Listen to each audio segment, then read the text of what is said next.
Om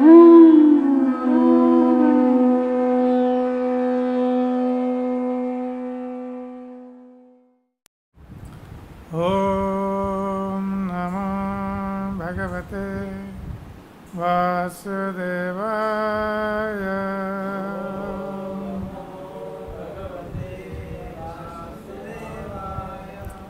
Om Namo Bhagavate Vasudevaya.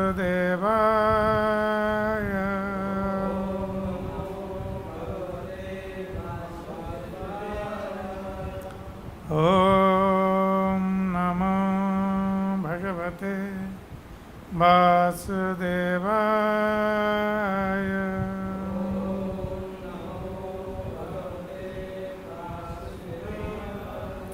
Narayanam namaskritya naram chaiva narottamam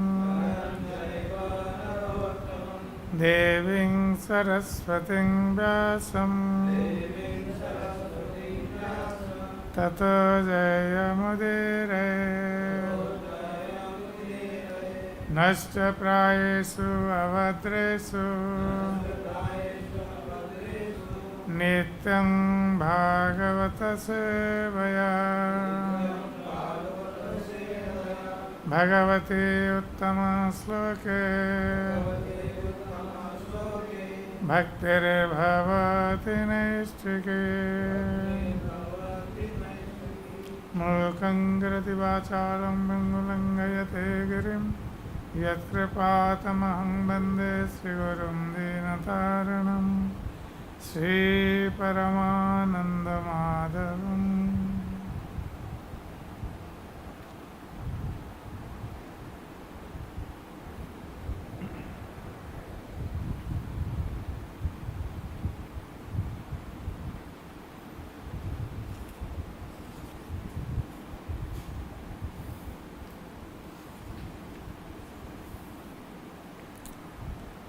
So today we are reading from Bhagavad-Gita as it is, chapter 5, text 29, Karma Yoga, action in Krishna consciousness.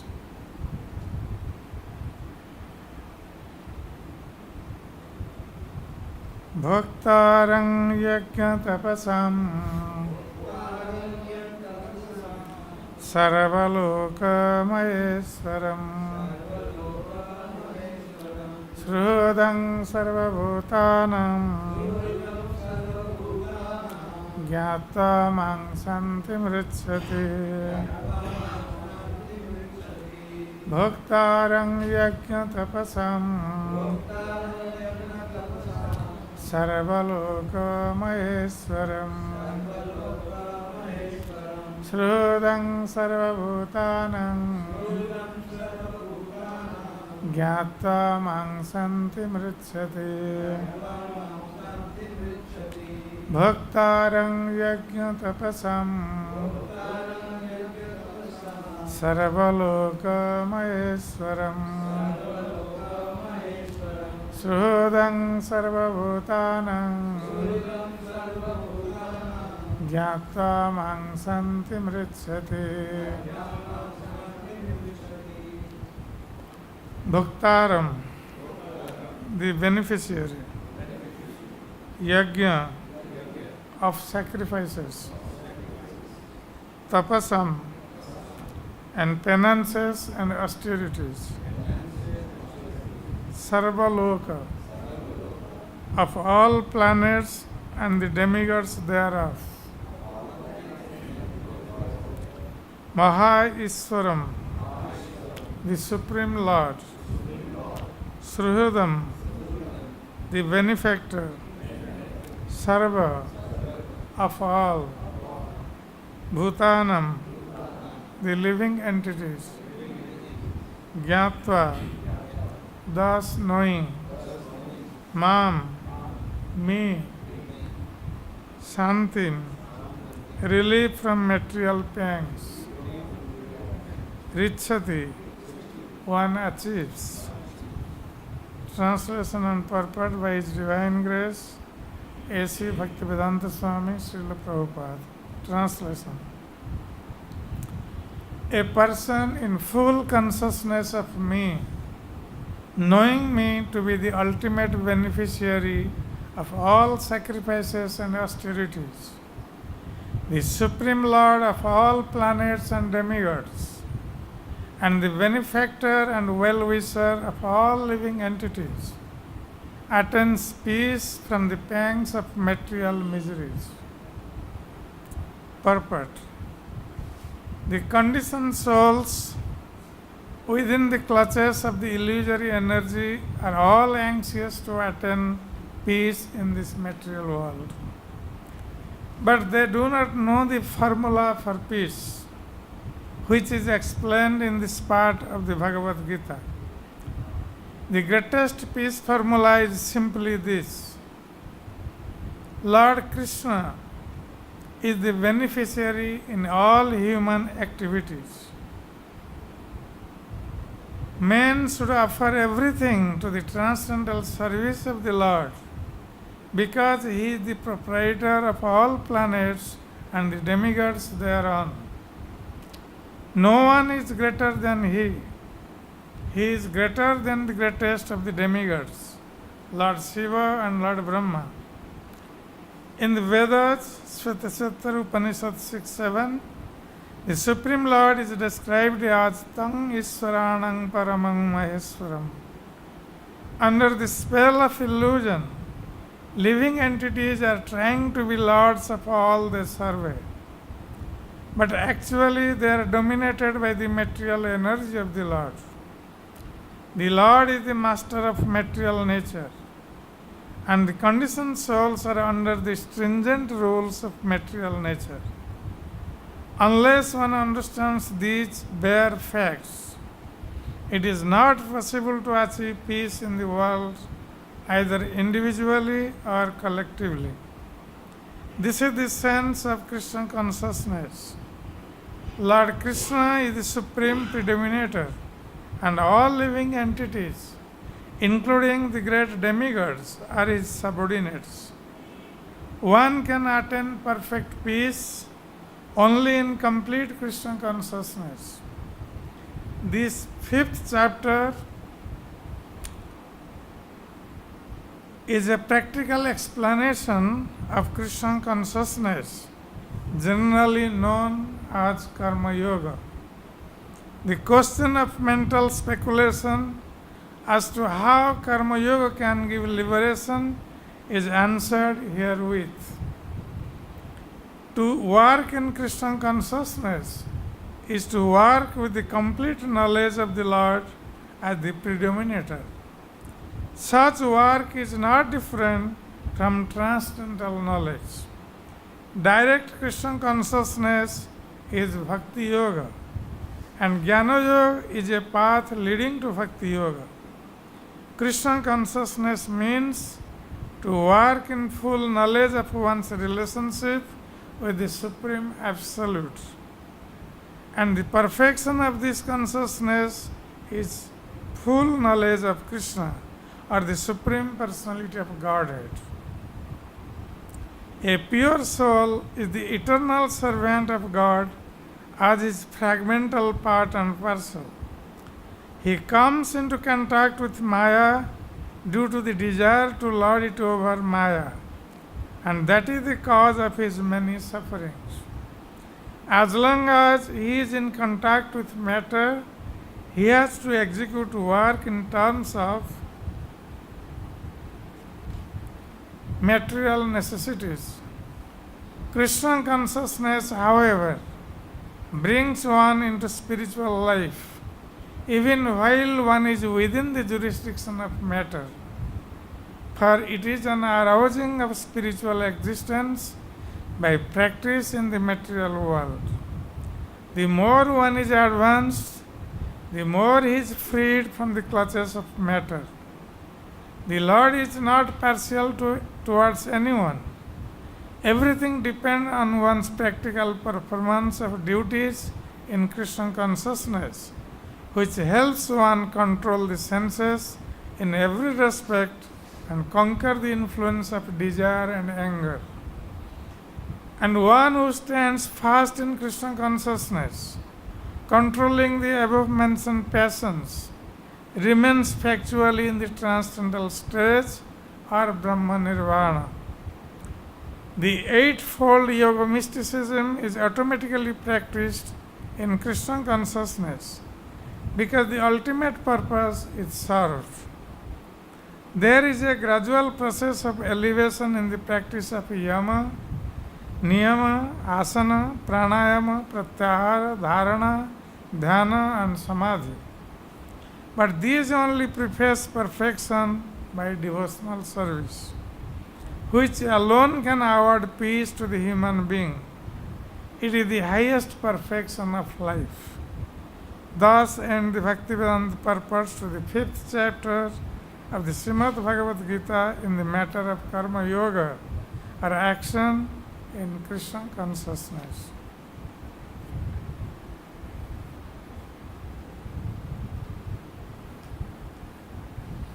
Om Jnanatimirandhasya Jnananjanasalakaya Chakshurvanmilitam Yena Tasmai Shri Gurave Namah. Shri Chaitanya Manobhishtam Sthapitam Yena Bhutale Swayam Rupa Kadamayam Dadati Sopadantikam Bandeham Sri Guru Sri Uttapadakamalam Sri Gurun Vaishnavangsha Sri Rupam Sagrajatam Sagana Raghunatha Nitam Tang Sajivam Sadvaitam Sabadhutam Varijana Sahitam Krishna Chaitanya Devam Sri Radha Krishna Padan Saganalita Sri Visakha Nitansa. He Krishna Karuna Sindhu Dinabandho Jagatpate Gopesha Gopika Kanta Radha Kanta Namastate Tapta Kanchana Gaurangi Radhe Vrindavaneshwari Shabhanasate Devi Pranamami Hari Priye Vanchakalpatarubhasya Kripa Sindhu Bhaivacha Patitanang Pavanebhyo Vaishnavebhyo Namo Namo Namo Mahabhadanaya Krishna Prema Pradayate Krishnaya Krishna Chaitanya Namne Gauratise Namah. Jai Shri Krishna Chaitanya Prabhu Nityananda Shri Advaita Gadadhar Shivasadi Gaura Bhakta Vrinda. Hare Krishna Krishna Krishna Hare Hare Hare Rama Rama Rama Hare Hare Hare Krishna Krishna Krishna Hare Hare Hare Rama Rama Rama Hare Hare Hare Krishna Krishna Krishna Hare Hare Hare Rama Rama Rama Hare Hare.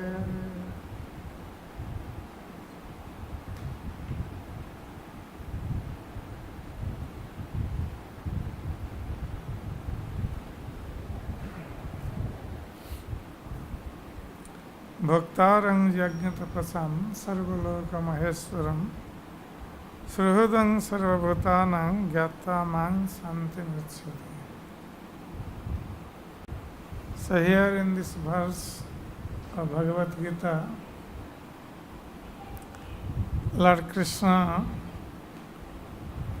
gives the peace formula. Everyone wants happiness in this material world. The living entities, those who are conditioned in this material world, they all want happiness. But without peace, there cannot be any happiness. That's why it is natural that everyone is looking for peace. How to become peaceful? Then only one can become happy in this material world. But though we are all looking for a peaceful situation, still we don't know how to become peaceful. To become peaceful, we may make different arrangements in this material world. We think that if we get so much money, then my material necessities will be fulfilled, then I can be very peaceful. Or someone may think that if I will have a nice family, then I can be very peaceful. I don't have to worry for any other thing. So we have so many conceptions to become peaceful in this material world. But as the days goes by, we realize that even if we have so much money with us, even we have our family, friends, relatives, we have all facilities to enjoy material life, still we are not peaceful. So, here Lord Krishna says, actually, in this material world, the conditioned living entities, they are living and trying to become peaceful and happy with a material concept of life. Because they are thinking that they are the enjoyers. They can enjoy this material nature. They can lord over this material nature. This is the misconception. Because this material nature, it does not belong to the living entities. The material nature belongs to the Supreme Personality of Godhead. That's why the Supreme Personality of Godhead is called Mayadhisha. Material nature is called Maya, and the Supreme Personality of Godhead is called Mayadhisha. Who is the Adhishwara? Who is the Supreme Controller of the material nature. That's why in Bhagavad-Gita, Lord Krishna says, Maya dhakshena prakriti suyate sacharacharam hetunanena kanteya jagadvi parivartate. So this material nature is working under my supervision. So the Lord is Mayadhisha. So the material nature is under the control of the Supreme Lord. So when the tiny living entities, they want to lord it over the material nature, they are in great trouble. Because no one can lord it over the material nature. That's why no one can become happy or peaceful in this material world. Because all the living entities, conditioned souls, they are controlled by the material nature. They are controlled by the three modes of material nature. And according to the modes, they are forced to act in this material world. That's why they think that by acting in this material world, they can become happy and they can control the material nature, which is not possible. And here Lord Krishna says that bhoktaram yajna tapasam sarvaloka maheshwara. Because the living entities, the conditioned souls, they are thinking they are the bhokta or the enjoyers. Enjoyer of this material world, enjoyer of this material nature. That is their problem. That's why they are not happy. And that is the main reason that the living entity is coming to this material world, because he does not want to serve Krishna. He wants himself to be served by others. He wants to enjoy without Krishna. Krishna boli jai jiva bhogo vancha kare nikatastha mayatare jhapatiya dhare. As soon as the living entity desires to enjoy without Krishna, then immediately the material nature is there to capture him. So the living entity is captured in this way by material nature, and he is forced to act according to the modes of material nature.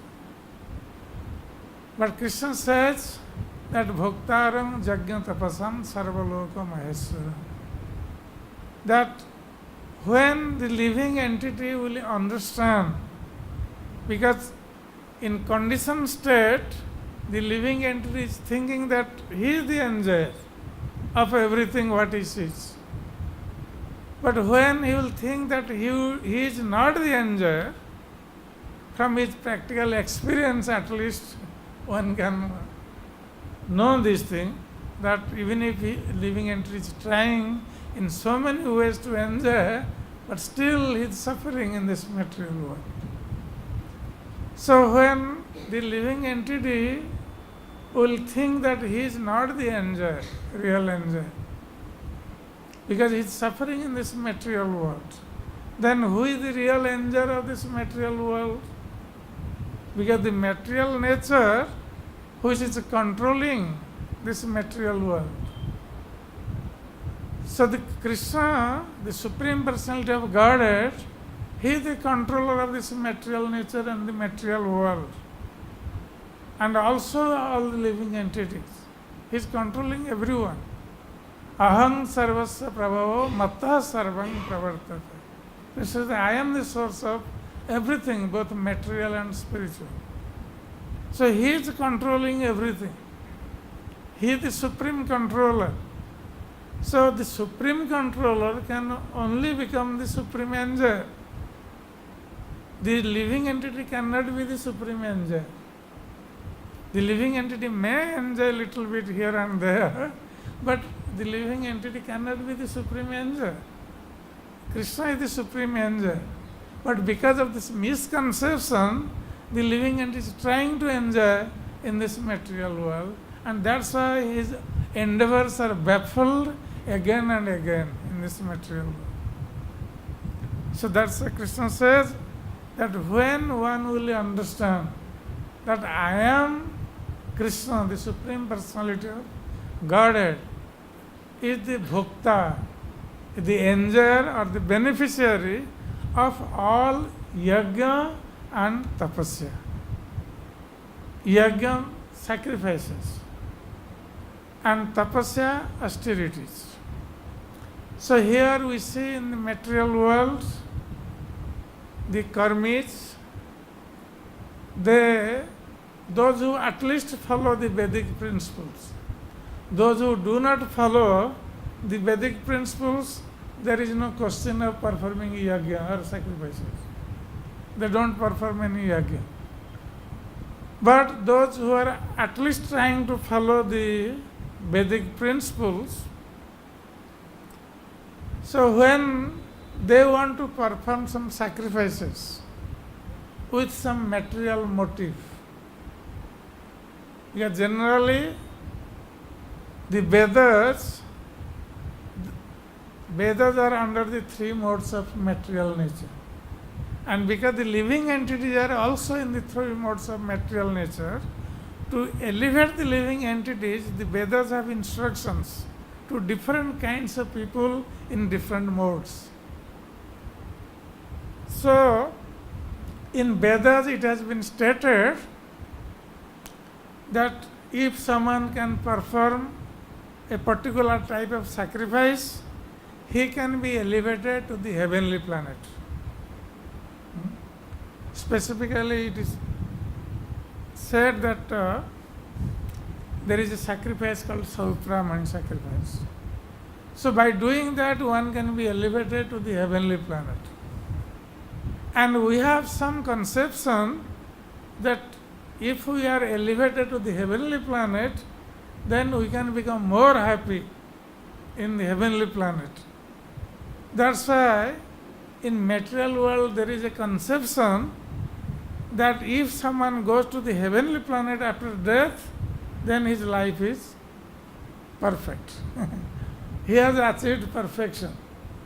That's why when we see someone leaves his body, generally people say, oh, he went to the heaven, Sargovas. He went to the heaven. Because they are expecting that when one goes to the heaven, he can get all facilities to enjoy.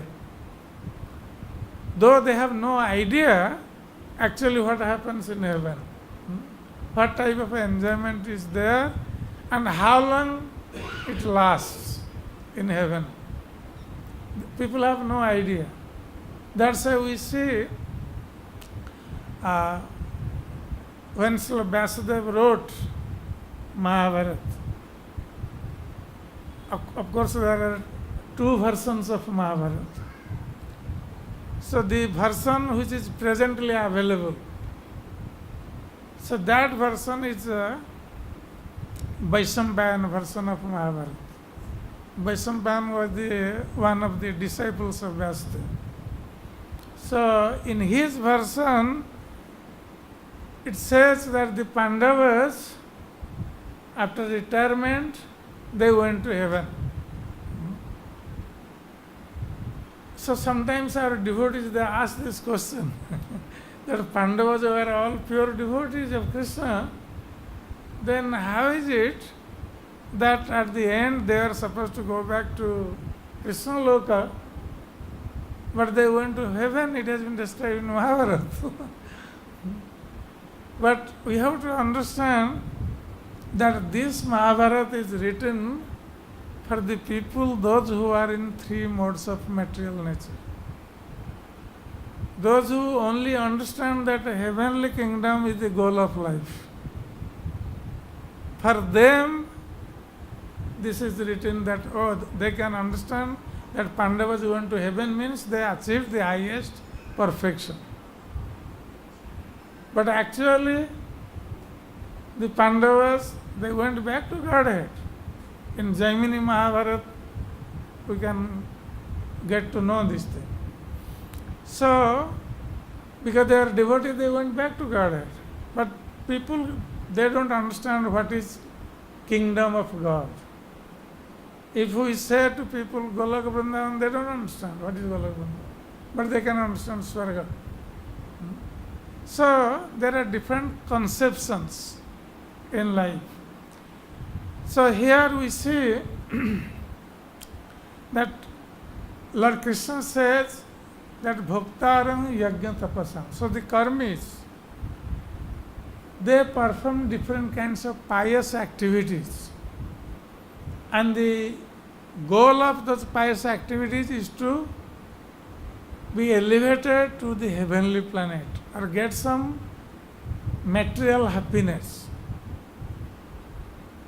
And by doing this, by doing some pious activities or performing some sacrifices, they want to enjoy the fruits of that activity. Because they themselves think that they are the enjoyers of the fruits of that sacrifice or fruits of that activity. But then what happens? Suppose someone went to heaven after practicing, performing a fire sacrifice. Then in heavenly planet, one may think that there is eternal happiness, but there is no eternal happiness in heavenly planets. Even the demigods, they are in heavenly planet, they are in great anxiety. In material world, we are in great anxiety. In heavenly planet, the demigods are also in great anxiety. Why? Because they have always fear of the attack of the demons. So they are always fearful that the demons should attack them. they may lose their kingdom of heaven.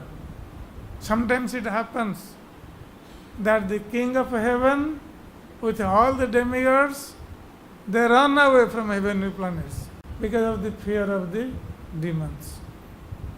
So they are in constant anxiety in heavenly planets. And even if they enjoy some heavenly pleasures, but how long it lasts? Khine punne martalokam vishanti. So after their pious act, results are over, again they have to come down to this earthly planet from the heavenly planet. So they cannot even stay there eternally. Then what kind of a pleasure is there when one is in constant anxiety and his pleasure is also again temporary? The same thing also we get in earthly planet. We get some pleasure, but we are in constant anxiety. So heavenly kingdom is not actually a better place. So generally people think it is a better place. And sometimes the Gyanis, those who are cultivating knowledge, they think they perform austerity by controlling their senses. Because unless one controls his senses, one cannot concentrate his mind on the Supreme. Because if senses are always running for enjoyment, for sense objects, then mind cannot be steady. And also in Bhagavad-Gita, Arjuna said, Chanchalai manah Krishna pramathi balavadradam tasyaham nigraham manne bhayuriva sudaskara. So this mind is very difficult to control. If someone wants to control the wind, naturally it is very difficult to control the wind. So Bhayuriva Suduskara. As it is very difficult to control the wind, the same way it is very difficult to control this mind. Because the mind is very chanchal. Mind is always moving here and there. It is not steady, unsteady. And very obstinate. So, it is very difficult to control the mind when one is engaged in sense gratification or trying to contemplate on sense gratification. If someone's senses are running after sense objects, then it is very difficult to control the mind. And unless the mind is controlled, then one cannot cultivate spiritual knowledge. One cannot concentrate on the Supreme. Then all his endeavors will be failed. So, the Gyanis are the persons, those who are cultivating knowledge, they try to perform austerity by controlling their senses. And in that way they try to control their mind and then try to concentrate on the Supreme. So this is their practice. But even among the Gyanis or those who are cultivating knowledge, they have so many different conceptions. The actual Gyani or a person in real knowledge will perform bhakti-yoga. Because Krishna says in Bhagavad-Gita, Bahunang janmanang vante jnanavana mang prapadyate. After many births, many lifetimes, anyone who is in real knowledge will surrender unto me. He is actually the real Gyani, a real person in knowledge when one surrenders to Krishna. But there are so many so-called Gyanis or so-called people, those who are cultivating knowledge, they think the Supreme Person is impersonal. He has no form. That's why they want to merge with that impersonal feature of the Lord. So their jnana or knowledge is imperfect. Krishna says, Avyaktam Vyaktimaparnam Manyate Mang Abhuddhaya. Krishna says these people are very foolish. Those who think that initially I was unmanifested, Avyakta. They think I was impersonal, Avyakta, unmanifested, and now I become manifested, become personal, attained personality. So they are abhuddhaya. They are very less intelligent.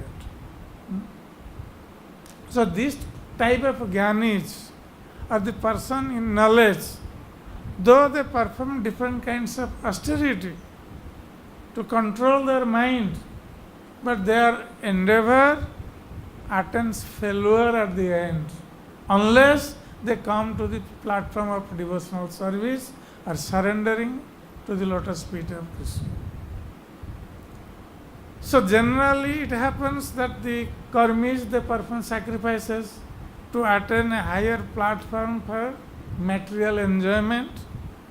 The jnanis, they perform because the yajna sacrifices are done by the karmis, and tapasya is done by the jnanis, or those who are in knowledge or cultivating knowledge. So Krishna says that they will attain failure until they understand that I, the Supreme Personality of Godhead Krishna, is the enjoyer of all sacrifices and all austerities. If someone is performing sacrifices, Krishna is called yajna. He is yajna purusa. That means the aim of the sacrifice should be to satisfy Lord Krishna only. That is the perfection of sacrifice.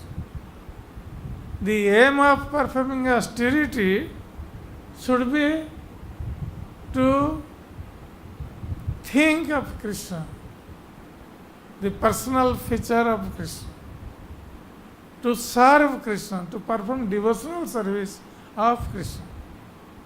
That is the perfection of austerity. That's why it has been stated that आराधितो जदि हरि तपसा ततोके नाराधितो जदि हरि तपसा ततोके. If someone is not worshipping Hari, then what is the use of his tapasya, austerities? It is all useless endeavor, wastage of time. And if aradhito jadi Hari tapasa tatoke, if someone is worshipping Lord Hari, then what is the use of performing austerity? So if someone has to perform austerity, let him perform austerity to serve Krishna. Instead of mere austerities, controlling the nose, the life air, controlling eating habits, controlling the sitting posture. What is the use of all this unless one worships Krishna? And if someone is worshipping Krishna and serving Krishna, then what is the use of doing all these things? So, if someone wants perfection in his life, then let him perform austerity to serve Krishna. Let him perform sacrifice to satisfy Lord Krishna. And what is the greatest sacrifice in this age of Kali? Hare Krishna, Krishna Krishna, Hare Hare, Hare Rama, Rama Rama, Hare Hare. Jagyanam japa jagyosmi. Krishna says in Bhagavad-Gita that among all sacrifices, I am japa jagya, chanting the holy name of Hari. So Krishna says, I am that. This is japa yajna. So if someone is not chanting the Lord's holy name, what is the use of performing so many kinds of sacrifices? Because when one performs sacrifices, there must be some faults. That is natural. That's how when Bali Maharaj was performing sacrifices and Lord Vamandev went there to break 3 steps of land. And we know what happened, how Bali Maharaj promised to give 3 steps of land, though his Guru Sukracharya advised him not to do so. But anyway, Bali Maharaj was a devotee, so whatever he promised, he gave to Lord Vamandev. And even Lord Vamandev took away the entire planetary systems, lower and upper planetary systems. And he had to take another step, 3rd step, and Bali Maharaj had nothing to offer. So Lord Vamandev even arrested Bali Maharaj. And Bali Maharaj was standing, being arrested by Lord Vamandev, putting his head down because he could not fulfill his promise. And Lord Vamandev was asking again and again, Bali, tell me, where should I put my 3rd step? So Bali Maharaj at last told Lord Vamandev that, my dear Lord, you have taken away everything from me. Now I have nothing to offer except I have this body. And in this body, my head is the best thing I can offer to you. So please put your 3rd step on my head. So anyway, Lord Vamandev was very much pleased with this surrender of Bali Maharaj.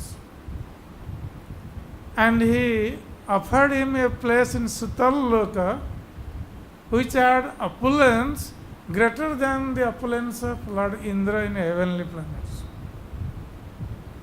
And Lord Vamandev himself offered to be the doorkeeper of Bali Maharaj because of his surrender.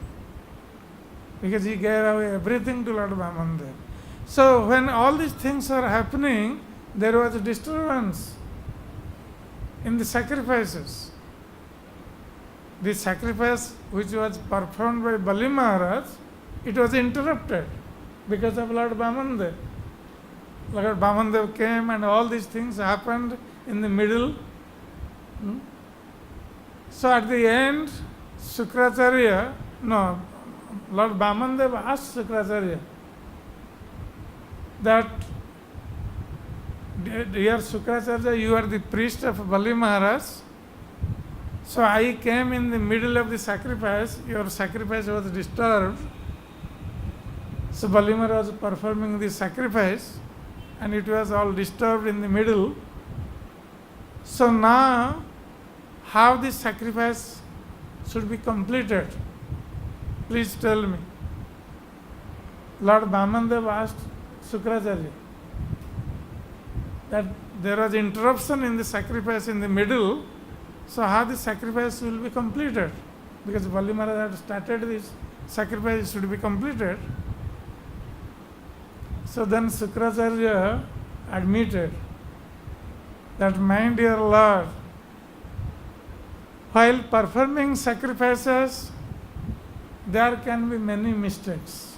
While chanting the mantras or while offering oblations, there can be so many mistakes. Even if the priests are very, very careful, still there would be many mistakes. So then, how the sacrifice would attain perfection? Then Sukracharya himself admitted that, my dear Lord, your holy name alone, when chanted, can complete the deficiency which has occurred in this sacrifice. So the chanting of the holy name of the Lord can fulfill all the deficiency in the sacrifices or any ritual we perform. That's why when this Krishna Balaram temple was opened, that time Srila Prabhupada though invited the local priest to perform the rituals, but he ordered the devotees to continue chanting the holy name of the Lord. He said that will bring perfection. That will invite the Lord to come to this temple. The holy name of the Lord. So, here that's why Krishna says that I am the enjoyer of all sacrifices and austerities. When one will understand this simple fact, because why I am the enjoyer of all sacrifices and austerities, Sarva Loka Maheswaram. I am the supreme controller of all the controllers of this material planetary systems. So there are so many demigods. They are also called Ishvara. Ishvara means controller. And among the demigods, Lord Brahma and Lord Shiva, they are the chief ones. But Krishna says, even I am the controller of Lord Brahma and Shiva. Maheswara, supreme controller, Sarva Loka Maheswara. So since Krishna is the supreme controller, then he is supposed to be the enjoyer of all sacrifices and austerities. We are not the enjoyer of all sacrifices and austerities. As we are part and parcel of Krishna, that's how we are servants of Krishna. We can only serve Krishna and please Him through sacrifices and austerities, through devotional service. Then only we can become happy when we understand our real, eternal, constitutional position, Jivera Sarupa Hai Krishna Nityadas. But when we don't understand this and try to become enjoyer, then naturally will suffer in this material world. We can never become peaceful and we can never become happy. So Krishna says, Sarva Loka Maheswaram. So I am the supreme controller of all the planetary systems, of all the demigods, even the controller of Lord Brahma and Shiva. And at the same time, Krishna says, Sruhudang Sarvabhutana. And because I am Sruhut Sarvabhutana, I am the well-wishing friend of all living entities. So here we see in material world, we think, oh, I have my family, I have my family members, I have my friends, I have my relatives. So when I am in trouble, they all will help me.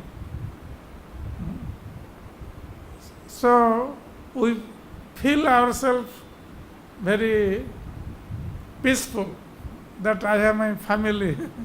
So we get the solace. My relatives, friends, I have money.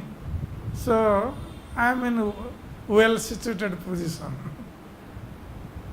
But actually in this material world, what is our relationship? If we analyze our relationship of this material world, it is all based on self-interest.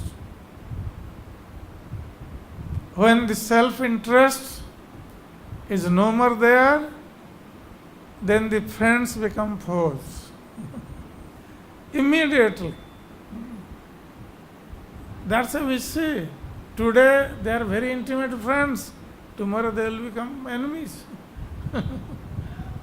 It happens. Sometimes we see even in family, husband, wife, they are living nicely, then suddenly something happens, then there is divorce, there is quarrel among them. They become the greatest enemies. Same thing with the father and son. So, friends, relatives, all these things are happening in this material world.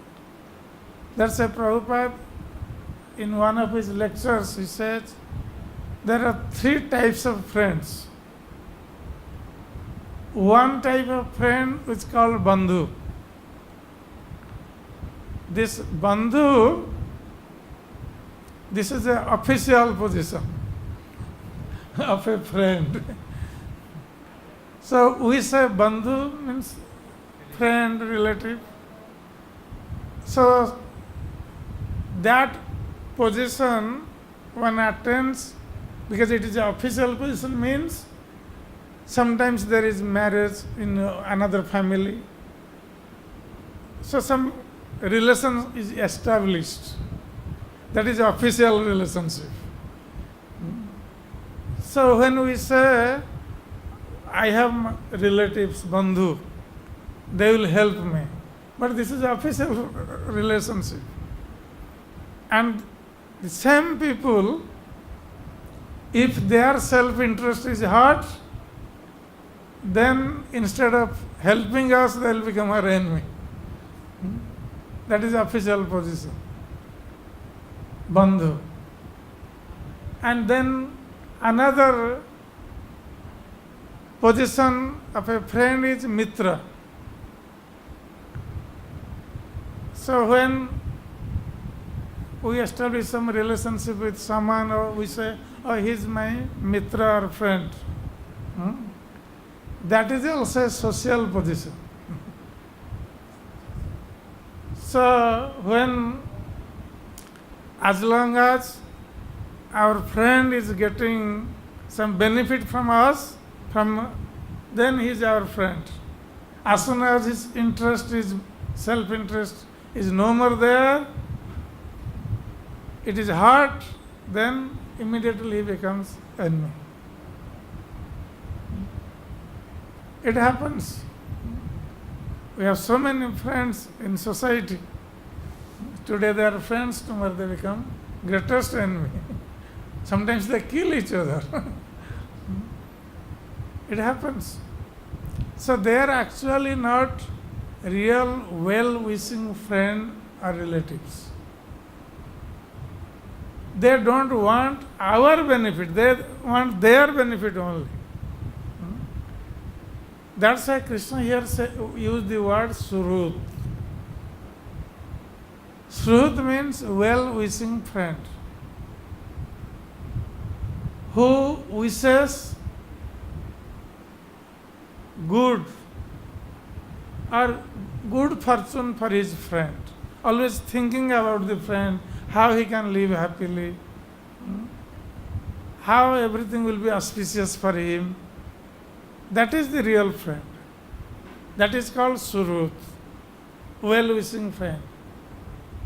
Instead of thinking himself for his own interest, if that friend is thinking the interest of his friend, that how he can become happy, how everything will be auspicious for him, then he is the real Surut. And who can be Surut in this material world? The real Surut? Only Krishna. That's why Krishna says, Sruhudam Sarvabhutana. I am the well-wishing friend of all living entities. Because I am always desiring the good fortune of all living entities. How is it that the Lord is desiring good fortune for all living entities? How can we know? So the Lord himself, he is coming down to this material world from his eternal abode. Leaving his eternal abode, the Lord is coming to this material world, appearing within the living entities and giving a chance, opportunity for other living entities to serve him and be attracted towards him, by which they can get rid of these pangs of material miseries and go back to Krishna. And not only that, the Lord himself comes here to give an opportunity to the living entity to serve him and be attracted towards him. At the same time, the Lord also gives instruction to the living entities how they can attain him, how they can be free from these material miseries, how they can attain his eternal kingdom. That's why the Lord is giving instruction, like Bhagavad-Gita. Krishna spoke to Arjuna. Through Arjuna, he actually taught the whole mankind. Arjuna was just a means. Through Arjuna, he taught whole mankind how they can be attracted to Krishna and how they can attain Krishna's eternal kingdom, being free from the material miseries. So that means Krishna is making this arrangement how to free the conditioned living entities from their suffering condition. Like a father. The father always wants his son or children to be happy.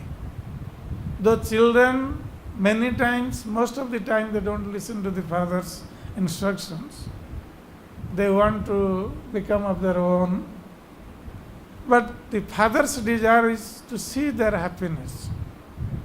So sometimes the father may see the children, they are suffering because they are not following his instructions. The father may say that, my dear child, why are you suffering? Please listen to me. Do what I say and you will become happy. Come to me. The same thing the Lord is also doing for his children in this material world. And when the Lord does not come here or his instructions are lost, the Lord sends his dear devotees to this material world. So the dear devotees of the Lord, they come from the spiritual world to propagate Lord's teachings and attract the conditioned souls to the lotus feet of the Lord. They give the knowledge, they show them the way how they can become free from the material sufferings.